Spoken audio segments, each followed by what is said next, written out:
مرتضی شیر خدا کا نکاح اس عظیم عورت خاتون جنت فاطمہ زہرا سے ہوا جو جنتی عورتوں کی سردار عورت ہے، جو جنتی نوجوانوں کے سرداروں کی ماں حضرت خاتون جنت ہے۔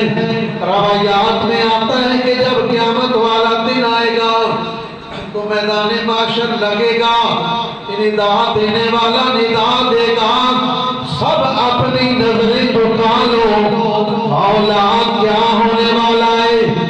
ندا دینے والا ندا دے گا، جواب ملے گا کہ میرے نبی کی بیٹی فاطمہ گزرنے والی ہے، میرے نبی کی بیٹی خاتون جنت جنتی عورتوں کی سردار اس کا گزر ہونے والا ہے۔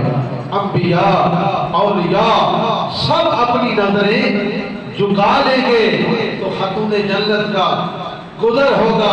تو حضرت خاتون جنت جنتی عورتوں کی سردار جو ہے زوجہ ہے مولا علی شیر خدا ہے، اور جن کے بیٹے حسن و حسین ہیں، جو رسول خدا کے کندھوں پہ سوار ہوتے ہیں۔ حضور سجدے میں ہیں تو یہ کندھوں پہ بیٹھ جاتے ہیں، حضور سجدہ لمبا کر دیتے ہیں۔ یہ ہے حسن و حسین کی شان۔ تو مولا علی